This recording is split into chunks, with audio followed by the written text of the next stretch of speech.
মধ্যে তোমাদেরকে কিভাবে L1 থেকে L4 রিপেয়ারিং যাওয়া যায় তার কোডটা দিয়ে দেবো। বুঝতে পারলাম কি? তো কিভাবে রিপেয়ারিং করতে হবে প্রপার ওয়েতে, একটা টেকনিশিয়ান হতে গেলে কিভাবে কাজ করতে হয় এভরি ডিটেইলস আমরা এখান থেকে প্রোভাইড করে দেবো, যাতে তোমরা যেভাবে কাজ করবে অর্গানাইজ ভাবে। এখানে প্রত্যেকটা মানুষের দেখবে যারা যারা অলরেডি শিখেছে তারা জানে যে এখানে 5S এর সম্বন্ধেও জ্ঞান দেওয়া হয়েছে কিনা। 5S কি বস্তু সেটা ইনস্টিটিউটে ক্লাস করলেই বুঝতে পারবে, ঠিক আছে? এভরিথিং যত কিছু দরকার একটা টেকনিশিয়ান হতে গেলে, যেমন সার্ভিস সেন্টারে কাজ করতে গেলে যা যা দরকার পড়ে সেগুলো আমরা প্রপার ওয়েতে শেখাবো, প্রপার নলেজের সাথে। বুঝতে পারলাম? তো আসাম প্লাস আমরা কেন জয়েন করব, এই সমস্ত সুবিধাগুলো তোমরা পাবে, ঠিক আছে? আর কি পাবে? তোমরা নলেজ পাবে, যে কোনো বুট সিকোয়েন্সের সম্বন্ধে নলেজ পাবে, যে এই আইসিটা কিভাবে কাজ করে। এই আইসিটা যদি খারাপ হয়ে যায় তাহলে এই আইসিটা অন্য কোনো বোর্ডে লাগানো থাকলে সেই বোর্ডটা থেকে নিয়ে এসে লাগিয়ে আমরা ঠিক করতে পারবো কিনা। আমি কি বোঝাতে পারছি? তো এই সমস্ত যে এমন ফোন আসবে যে ফোনে দেখবে বর্নি বলে একটা সফটওয়্যার আছে, সেখানে কোনো সার্কিট ডায়াগ্রাম নেই। যদি তোমার সার্কিট ডায়াগ্রামে যদি প্রপার নলেজ থাকে তাহলে তুমি যে কোনো সার্কিট ডায়াগ্রাম দেখে তুমি সেই ফোনটাকে রিপেয়ার করতে পারবে, সার্কিট ডায়াগ্রাম বুঝতে পারবে। বুঝতে পারলাম? তো এইগুলো ভাবে আমরা কি রিপেয়ারিং শেখাই। তো আপাতত এখন আমি কি দেখালাম, চিপ লেভেল রিপেয়ারিং সম্বন্ধে জাস্ট একটা ধারণা দিলাম, তাই তো? তো আমাদের এখানে চিপ লেভেলের সাথে সাথে আরো কি যে টুলস গুলো ইউজ করছো, কি টুলস ইউজ করতে হবে, কিভাবে ইউজ করতে হবে, হ্যান্ড স্কিল কিভাবে ভালো করতে হবে, এভরিথিং প্রপার পাই টু পাই ভাবে কিভাবে করতে হয় সেটা কিন্তু আমরা এখানে প্রোভাইড করি, ঠিক আছে? তো আমাদের ফার্স্ট এটা হচ্ছে আমাদের একটু আগে দেখে নিই, প্রত্যেকটা ব্যাচের একটা রোড ম্যাপ থাকে। ফার্স্ট উইকে আমাদের বেসিক থিওরি, কম্পোনেন্ট টেস্টিং এগুলো থাকে। তো আমরা ফার্স্ট উইকের মধ্যে এগুলো কমপ্লিট করার চেষ্টা করি। সেকেন্ড উইকের মধ্যে কমপ্লিট করি মোবাইল ফোনের মেজর পার্টস, যে মোবাইল ফোনে একটা মেজর পার্টস কি কি হতে পারে সেইগুলো সম্বন্ধে ধারণা। 3 নম্বর উইকে চলবে আইসি আইডেন্টিফিকেশন, স্কিমেটিক ডায়াগ্রাম, রিডিং।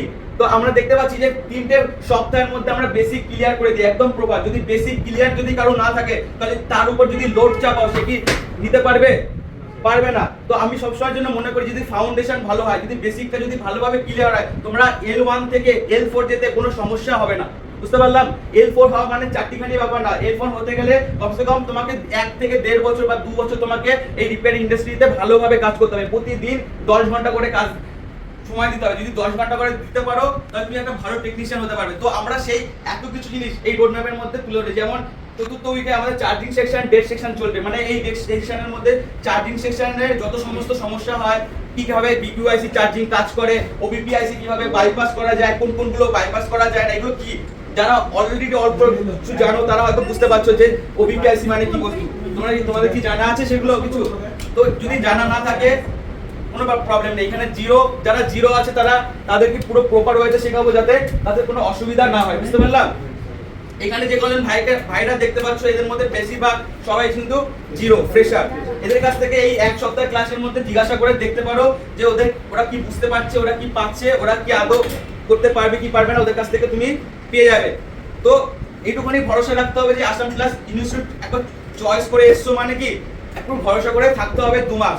আর কি মেহনত করতে হবে, তাই না? মেহনত যদি করো তবেই কিন্তু পারবে টেকনিশিয়ান বানতে।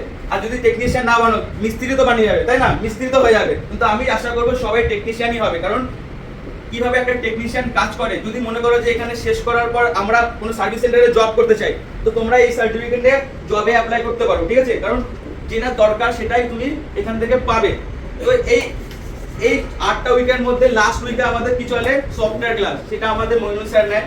আমি হচ্ছে এখানে ক্লাস নিয়ে হচ্ছে বেসিক থিওরি থেকে শুরু করে নেটওয়ার্ক সেশন, মতলব চিপ লেভেলের এভরিথিং, ঠিক আছে? শুধু ওসি এর কাজ আর সফটওয়্যার কাজটা মইনুল স্যার নেয়। বুঝতে পারলাম? তো ডেমো ক্লাসে দেখো আমি প্রপারত সিলেবাসের সম্বন্ধে আলোচনা করতে পারি। কারণ তোমরা যে ফ্রেশার, তোমাদের যদি কোনো একটা টপিক যদি শেখানো হয় এখন তোমাদের মাথার উপর থেকে যাবে, তাই না? তো বেসিক জিনিস শেখার পরে তো তোমরা আগে আগাবে। বুঝতে পারলাম? তো সেই কারণে বলছি, যেমন রিপেয়ারিং যদি আমাদের দোকানে কিরকম টাইপের রিপেয়ারিং হয়, হ্যাঁ না হয় না?